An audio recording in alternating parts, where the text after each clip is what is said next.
Thank you. Thank you.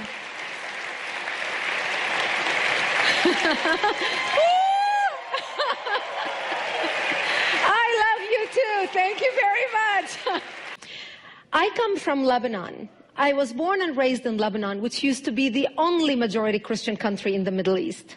We were open-minded, we were fair, we were tolerant, we were multicultural. We prided ourselves in our multiculturalism. We had open border policy. We welcomed everyone to come to our country because we wanted to share with them the westernization which we had created in the heart of the Arabic world.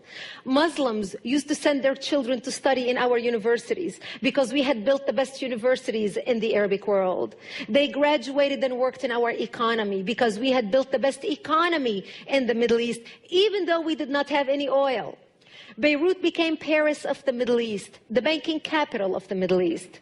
In 1965, National Geographic magazine had on its front cover, Lebanon, Eden of the Middle East. Unfortunately, all this began to change as the years went by. See, we got our independence in the early 40s. But by the 60s and 70s, the Christians had become the minority, and the Muslims had become the majority in Lebanon. And as the Islamic population grew in the country became less and less tolerant because they started pushing for more rights that were not compatible with our Judeo-Christian value system that we had created. And that's when the problems started. The problem was contained until the influx of the Palestinians out of Jordan in 1970, when Lebanon brought them in because we already had refugee camps. Actually, at that time, Lebanon was the only country in the Middle East to accept the third wave of Palestinians into Lebanon. The majority of them were Muslims. They put their heads together with the Muslims in Lebanon and declared jihad on the Christians. What they wanted to do is create a base from which to fight Israel, kill the Jews, and throw them into the sea. Something they tried to do in Jordan. Yasser Arafat and the Palestinians tried to do in Jordan, but they failed because of the dictatorship of the king. Yet they were able to come to Lebanon, use our open-mindedness, our fairness, our tolerance, our multiculturalism, and our democracy to topple our democracy. My 9/11 happened to me in 1975, when radical Muslims blew up my home, bringing it down, burying me under the rubble wounded, as they shouted, Allahu Akbar. My only crime was that I was a Christian living in a Christian town. I ended up in a hospital for 2.5 months. And as I laid in a hospital bed, hooked up to IVs in both arms, I would ask my parents, why did they do this to us? Why did they attack us? And my father would tell me, because we are Christians, the Muslims consider us infidels and they want to kill us. So I knew since I was a 10-year-old child that I am wanted dead simply because I was born into the Christian faith and lived in a Christian town. This is something so foreign to Christians in America. Because in America, our idea of persecution is, oh, I took my Bible with me to work today and people looked at me funny. That's our idea of persecution. Where I come from, our idea of persecution is they want to walk into this church and start shooting at you and killing you. Just like what they're doing in Iraq right now, just like what they're doing in Egypt right now, just like what they're doing in Syria, just like what they did in Lebanon. Actually, what launched the all-out war in Lebanon was 4 Muslims walked into a church service on a Sunday morning just like this and started shooting at people. That's what started the Lebanese civil war. My daddy would tell me, oh, America's going to come save the Christians in Lebanon. America and the churches in America are going to hear what's happening to the Christians in Lebanon and they're going to come save us. And then they would say, Britain is going to come save the Christians in Lebanon. France is going to come save the Christians in Lebanon. When they hear what's happening, nobody came and nobody cared. And as we started hearing about the massacres happening in the rest of the country, you see the Palestinians and the Muslims put their heads together and formed Jaysh Lebanon al-Arabi, the Arabic Lebanese army. And they started massacring the Christians, taking over Christian cities and towns. They committed massacres that were seldom reported in the Western media because the majority of the Western media was located in West Beirut, the area that Yasser Arafat controlled. And nothing came out of there that Yasser Arafat did not approve of. They would surround Christian cities and towns and walk in and massacre the people. One of the biggest massacres in Lebanon was the city of Damour in the beginning of the war, a Christian city. They would walk into a bomb shelter. They would find a mother and a baby and a father hiding in a bomb shelter. They would take the baby, tie one leg of the baby to the mother and another one to the father, and pull the parents apart, splitting the child in half. They would walk to our churches, urinate and defecate on the altar, and then torch our churches. The last lady that worked for me, I hired her because she was mentally disturbed. I wanted to take care of her and her family. And the reason why she was mentally disturbed is because they walked into her bomb shelter. They tied her son, 16-year-old only son, on her lap, held a knife to her hand and made her slit her own son's throat, then raped her daughters in front of her. These are the stories that went unreported in the Western media. Nobody in the world cared to hear, and nobody in the world understood. And when the leftist Christians, when the Muslims would come to massacring them in these towns, and the leftists would tell them, you can't massacre us. We marched with you. We represented you in courts. We pushed for your rights. We are on your side. And the Muslims would look at them and say, you are nothing more than useful idiots. You are no different than the other Christians, infidels. But by the time these people woke up, it was too late. And some of them who fled to come and hide in our town because it was the only Christian enclave left in South Lebanon. It was too late. We knew what our fate was going to be because we were surrounded by the Islamic forces trying to slaughter us, because we were on the border with Israel. I come from a little town in southern Lebanon called Marjayoun, the Valley of Springs. If you have ever visited Metula in Israel on the northern border and stood on the border overlooking at Lebanon, my town is across the valley, across the border.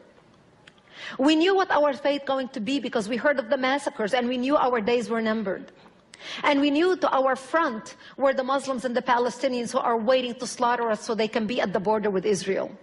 But we knew that to our back was Israel, the Jews. And we knew that of the two enemies, because at that time Israel was considered the enemy of Lebanon. We had no diplomatic relations in the 70s. We knew as Christians, if we go to the Jews and beg for help, the Jews are not going to slaughter us because we had more shared values with them than we had with the Muslims. So few people from my town went to Israel and begged for help. They flagged down an Israeli patrol and said, listen, we barely have 48 hours to live. If you don't come help us, we're going to be dead. So you help us, we'll be your buffer zone. It works out for both of us. Israel started coming in the middle of the night and bringing in ammunition and bringing in support and bringing in food for the military and bringing bomb shelters to people. And Israel would take Lebanese Christians, anybody who can fight between the age of 15 and 40, and take them into Israel and train them how to fight.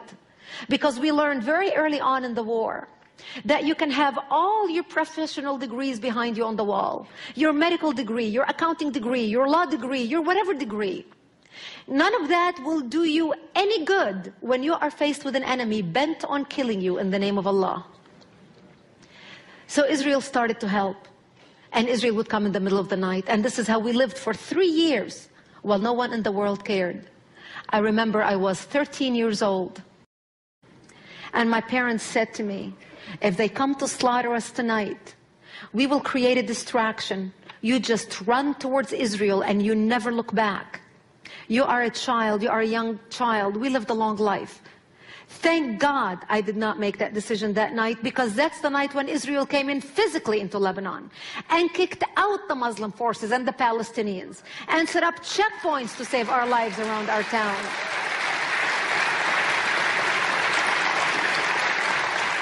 And that's how we stayed alive. We went on to live in that bomb shelter like this for another 5 years until 1982, when Israel came in physically into Lebanon, entered Lebanon, all the way to Beirut. And the reason Israel entered Lebanon, invaded Lebanon all the way to Beirut, because Syria at that time, who had come to Lebanon as a peacekeeping force, started shelling Israel from Lebanon, using it as, calling it Lebanese resistance. We Lebanese had nothing to do with it. So Israel, working with the Christian Lebanese in Lebanon, both in South Lebanon and in the capital in Beirut, trying to help the Christians take back their democracy and kick out the radical element out of the country. And Israel was able to come all the way into Beirut, kick out the majority of the Palestinians, including Yasser Arafat, where they kicked him out to Tunisia with his cronies. We came out of the bomb shelter and back to rebuilding our lives. As a matter of fact, in my first book, Because They Hate, titled Because They Hate, I go over pages upon pages. I list pages of all the years and all the attacks against the United States and Western interest that no one paid attention to.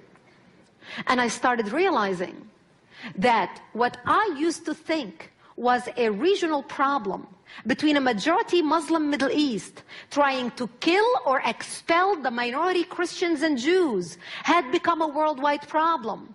But the world was not paying attention. The world was not connecting the dots. The world lacked imagination. And isn't this exactly what the 9/11 Commission report said after 9/11? We lacked imagination. It's not that we did not know that Osama bin Laden wants to attack us. Osama bin Laden attacked in the previous 8 years, Osama bin Laden attacked the World Trade Center. In 1993, the only difference between the two attacks between 1993 and 2001 were the buildings did not come down. They attacked our embassies in the Kubar Towers in Saudi Arabia. They attacked our embassies in Africa and Tanzania. They blew up the USS Cole. And then they were so confident that we were so asleep that they came back and attacked the World Trade Center, the exact same spot again, and this time brought the buildings down. We lacked imagination. It's not that we did not know what our enemy wanted to do to us. We are dealing with an enemy for the first time in history that is so open, so clear, so determined. They don't beat around the bush. They're very direct. And the more direct they are, the deeper we dig our head into the sand thinking, na na na na boo boo, I'm not going to listen.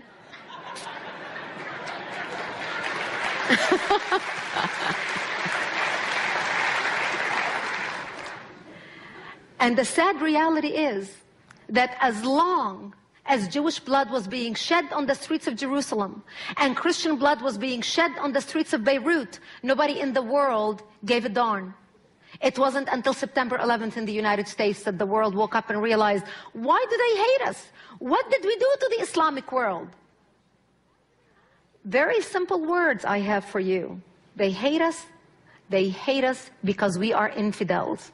Plain and simple.